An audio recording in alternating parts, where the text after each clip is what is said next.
Earlier this week, WWE Backstage announced that CM Punk would be returning to the show for next week's episode, which CM Punk declared on Twitter will make it the greatest episode of Backstage ever.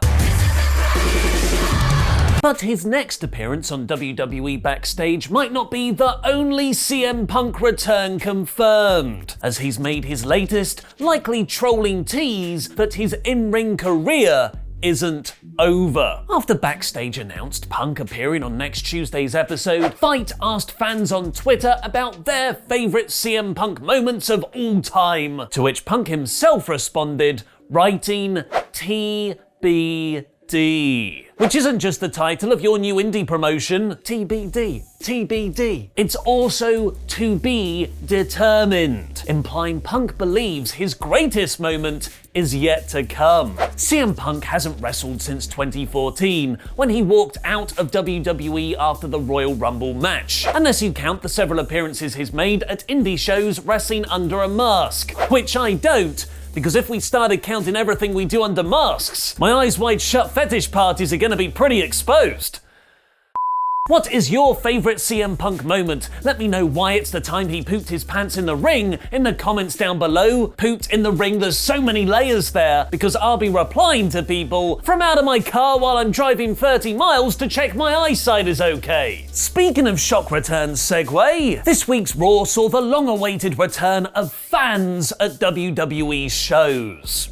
Kind of, as NXT talent will be in the audience behind plexiglass as a makeshift crowd going forward. The same was the case on last night's excellent episode of NXT, making for a much better viewing experience. But NXT main eventer Tommaso Ciampa has publicly spoken out against how WWE have gone about this in an interview with Chuck Carroll of CBS New York, saying it isn't a good idea. I don't think you should see any NXT talent in the crowd come Monday night or Friday night. It doesn't seem right. Performance center guys, people who are students trying to figure this out, sure, that makes perfect sense to me. But people who we're trying to build as superstars, maybe we just keep them in front of the camera. I wouldn't expect to see people from Raw or SmackDown in the NXT crowd come Wednesday night. WWE wants to position NXT as an equal brand alongside Raw and SmackDown, which is completely undermined by using its stars as filler in the audiences. We've got a full review of NXT up later today with Adam Blampied and Chopper Pete, which might have seen Matt Riddle's last match in the promotion. Subscribe and enable notifications to know first when it's live. For more professional wrestling news, like Seth Rollins teasing his next faction member, Samoa Joe's future in WWE, Shane McMahon on Riddle's backstage altercation with Goldberg, and more, head over to WrestleTalk.com using the links in the video description below. But right now, it's time to review last night's episode of AEW Dynamite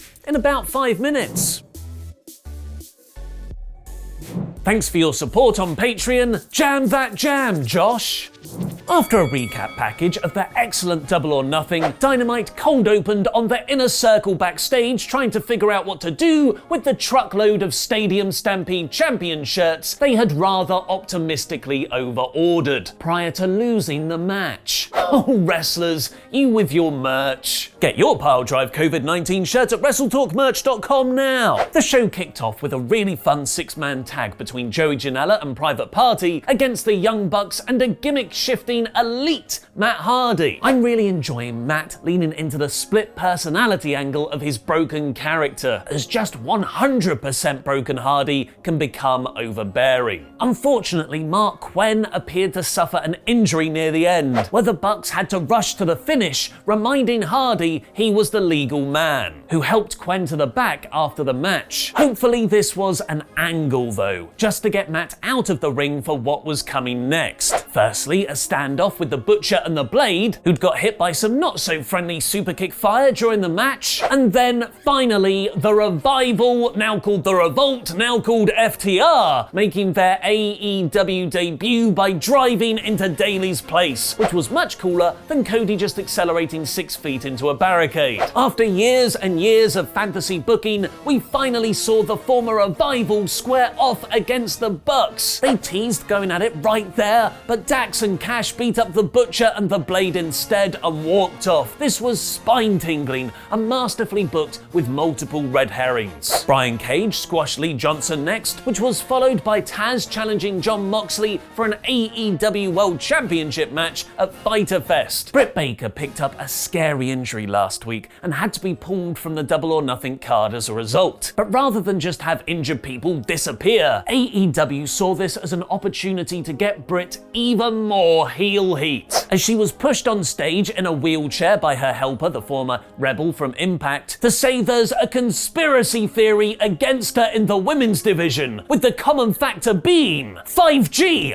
Aubrey Edwards. Baker said she'll be back in time for All Out in September, which is much better than the year she was initially feared to be missing. Hopefully they keep wheeling her out on stage to fill in the time between then. New AEW Women's Champion Shida beat Christy James next, which was fine, but I would have preferred an actual storyline following her title win momentum. My brother, your inaugural TNT champion, and Mike Tyson's personal baby oil rubber, Cody Rhodes, then came out for a rousing in-ring promo about his mother teaching him grit, how he wasn't Tony Khan's first call for starting AEW, and how he's now issuing an open challenge every week for his TNT title like it's 2015 John Cena. Weirdly, Nightmare family member QT Marshall was repeatedly shown at ringside flirting with Ali, to Brandy's annoyance. Foreshadowing. Jimmy Havoc and Kip Sabian beat former tag team champions SCU next, giving them a tag title shot next week. It's great to have unpredictable winners, and this feels like a big step for Havoc and Sabian. But them getting a title match rather undermines AEW's ranking system, where they're not even top 5. To this side, Cody's first TNT title challenger,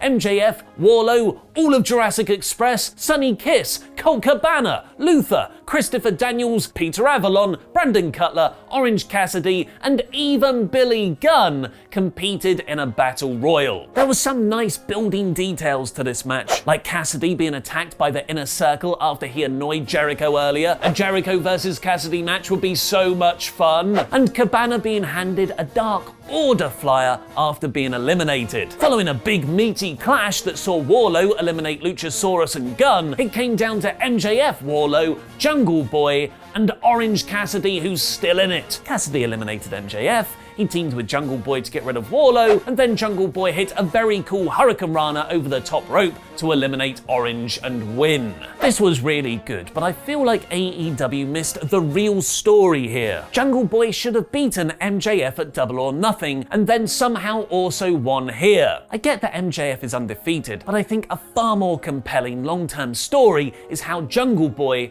always has his number.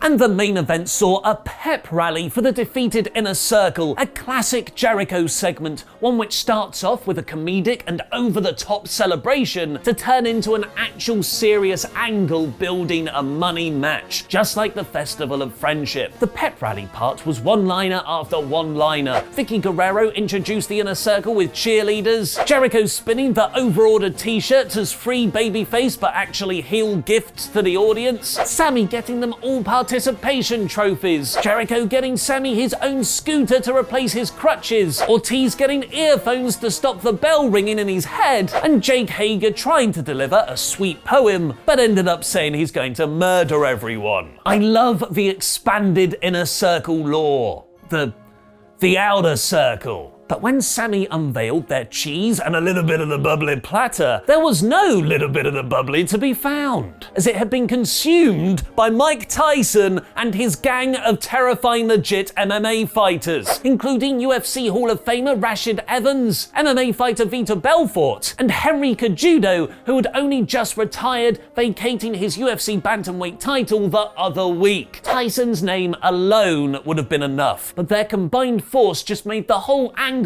feel all the more organic. If Tyson really was going to come into a promotion and challenge 5 of its top wrestlers, you better believe he's bringing shoot, backup, and he's not going to announce them in advance. And quicker than you can ask, but what about social distance? The ring was full of people. Tyson just about won a match with his own top, and a huge pull-apart brawl started, with stars as big as Cody Rhodes trying to separate everyone in the ruckus. This was an excellent big-time angle, and I really hope it brings the mainstream attention AEW deserves. That was this week's Dynamite in about 5 minutes. Let me know what you thought of the show in the comments below, because I'll be replying to people from behind my own self-isolating gang of shoot MMA fighters. Like Andy Datson. He's legit tough. FTR debuting and the Tyson angle alone were enough to make this a 5 out of 5 show. And while I would have preferred more MJF versus Jungle Boy and something more substantial for Shida, those are nitpicks, and the rest of the episode was very enjoyable.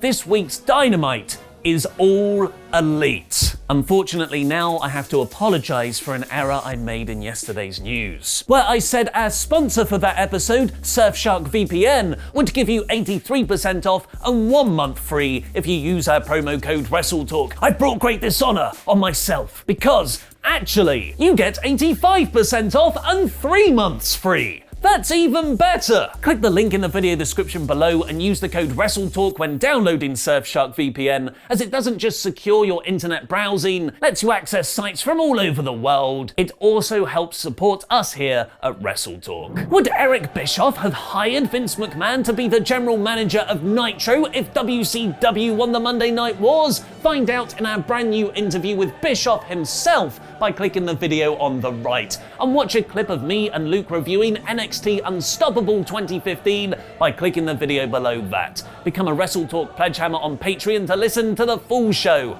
I've been Ollie Davis, and that was wrestling.